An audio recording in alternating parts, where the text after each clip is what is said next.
SIR की संवैधानिक वैधता, कानूनी वैधता को मान लिया गया है और इस मुद्दे के आधार पर निश्चित रूप से एक मुद्दा निर्णित हो गया है।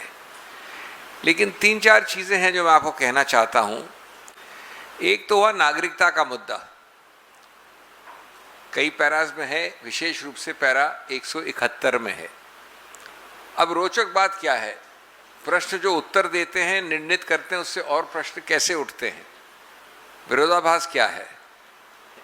171 में लिखा है बड़ा स्पष्ट कि अंतिम निर्णायक संस्था नागरिकता के विषय में चुनाव आयोग नहीं है।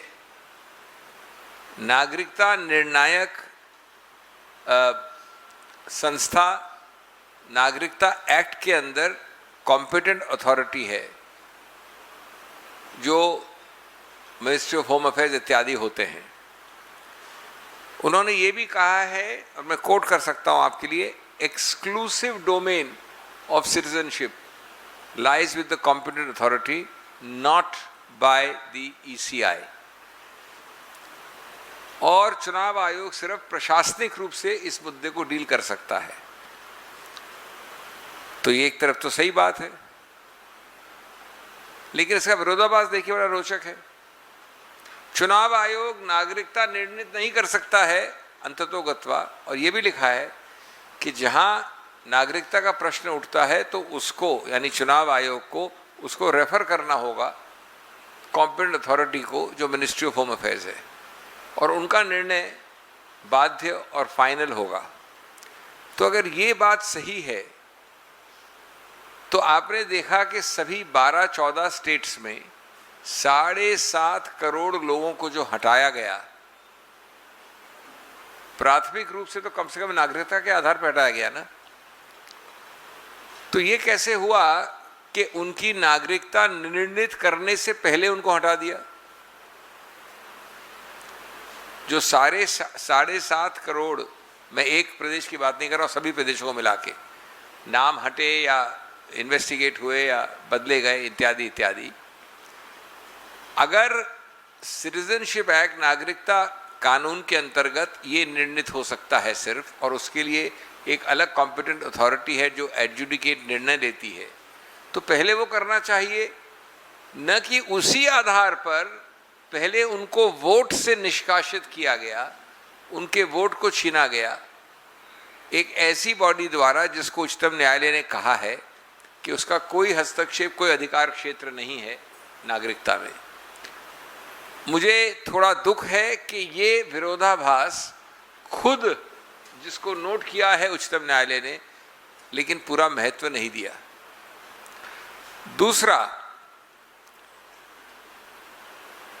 पैराज 97 से 101, 4 पैरा आप पढ़ें अगर उस निर्णय के, तो दर्शाता है कि चुनाव आयोग द्वारा कई खामियां थी, महत्वपूर्ण खामियां थी, गंभीर खामियां थी, त्रुटियां थी, कमियां थी, गैप्स थे, और वो सिर्फ इसलिए ठीक हुए, उनमें सुधार सिर्फ इसलिए आया क्योंकि हम जैसे लोग, यानी मैं नहीं, लेकिन राजनीतिक पार्टियां जिनको हम रिप्रेजेंट कर रहे थे या एनजीओज कोर्ट कचहरी गए।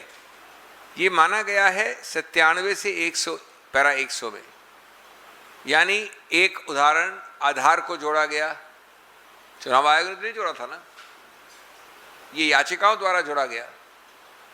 दूसरा, जो बिहार में 65 लाख निष्कासित डिलीशंस हुए थे, उनको वापस नाम प्रकाशित करना और उसमें कारण देना कि अमुक व्यक्ति मिस्टर सो एंड सो आपका नाम निष्कासित है, इस कारण से पारदर्शिता देना जिससे कि वो उसमें एक याचक बन सके, अपील कर सकें।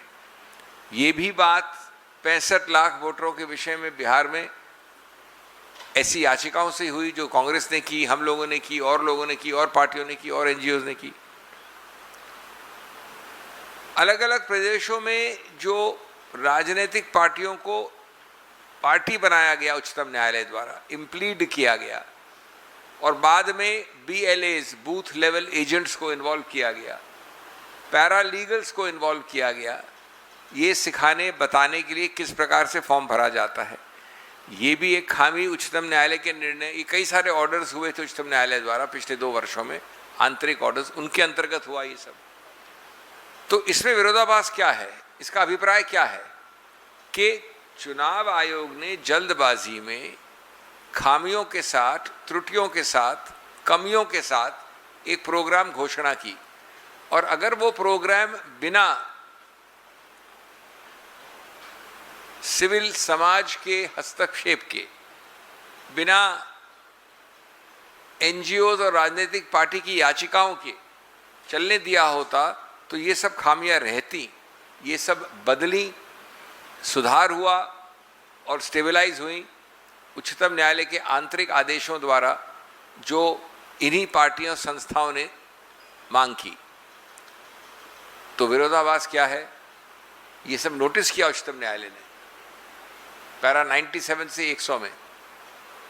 लेकिन मैं फिर दूसरा मुद्दा दुखद रूप से कहूँगा, चुनाव आयोग को की गैर जिम्मेवारी को पे टिप्पणी नहीं की। अगर ये खामियां थी जिनको ठीक किया गया तो शुरुआत तो चुनाव आयोग ने की थी, तो उनकी इस खामी को अंडरलाइन करना चाहिए था, कहना चाहिए, जो नहीं है। तीसरा, एक बात जो बड़े स्पष्ट रूप से समझी गई है सब लोगों द्वारा, और उच्चतम न्यायालय भी पूरी तरह से इसको समझता है, वो निहित है इन सब चीज़ों में, लेकिन उसके विषय में फाइंडिंग और टिप्पणी नहीं की उच्चतम न्यायालय ने, जिसको मैं एक समझता हूँ गैप है। वो क्या चीज़ है?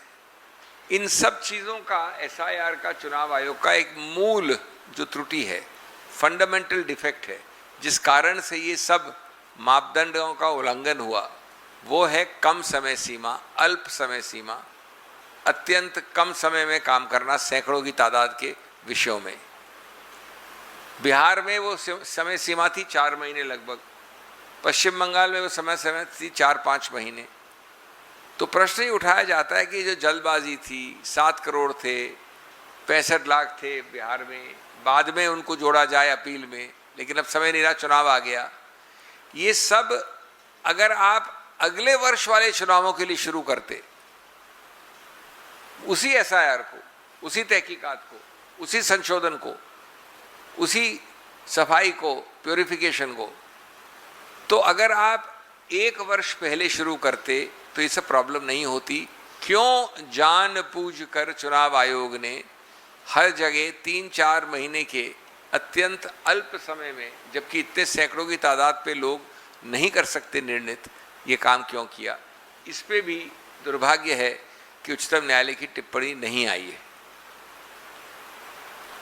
एक और बात है जो चौथा मुद्दा है, जिसपे मैं समझता हूँ उच्चतम न्यायालय ने बड़ा स्पष्ट कर तो दिया है, लेकिन टिप्पणी नहीं की है, फाइंडिंग नहीं दी है, चुनाव आयोग को उसके लिए जिम्मेवार नहीं होल्ड किया है। वो भी बड़ा साफ है।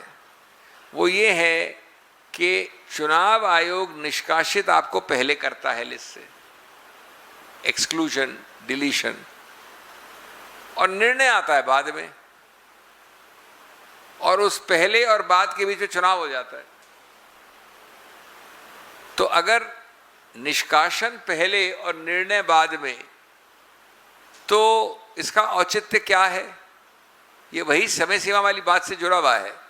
लेकिन जब घोड़ा भाग जाए उसके बाद अस्तबल के दरवाजे को बंद करना, putting the cart before the horse, उसका औचित्य मैं समझता हूँ पूरे निर्णय में अंडरलाइंग एक बड़ा स्पष्ट चीज़ है, लेकिन उस पर एक फाइंडिंग देना सही होता, जो नहीं है।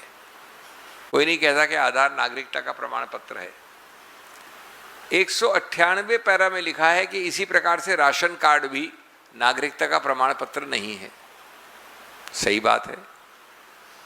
तो जब ये लिखा है तो ये तो बड़ा स्पष्ट और साफ है कि इसी प्रकार से जो बाकी 10, 11, 8, 9 दस्तावेज हैं, वो भी प्रमाण पत्र नहीं हो सकते नागरिकता के। चुनाव आयोग ने सूची दी थी 11 की, आपके जन्म का सर्टिफिकेट, आपके माँ बाप के जन्म का सर्टिफिकेट, आपके कास्ट का सर्टिफिकेट,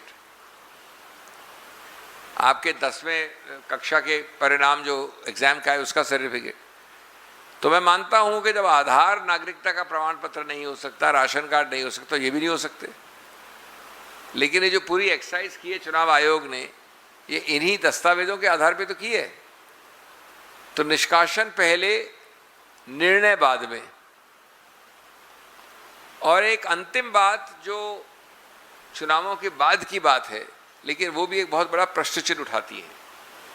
बंगाल में आंतरिक आदेशों द्वारा उच्चतम न्यायालय ने एक सिस्टम बनाया कि जो लोग निष्कासित हुए हटे हैं उनको एक अपील मिलनी चाहिए, और उसके लिए कई सेवानिवृत्त न्यायिक अधिकारियों को लगाया गया और अच्छा काम किया बहुत कम समय में। कम समय वाली मूल भूल चुनाव आयोग की हमेशा चल रही है। अब वहाँ रोचक बात क्या है, एक उदाहरण आता है कि 6000 अपीलों में 4000 अलाउ हो गई हैं, क्योंकि समय भी बहुत कम है। 6000 तो बहुत हो जाता है।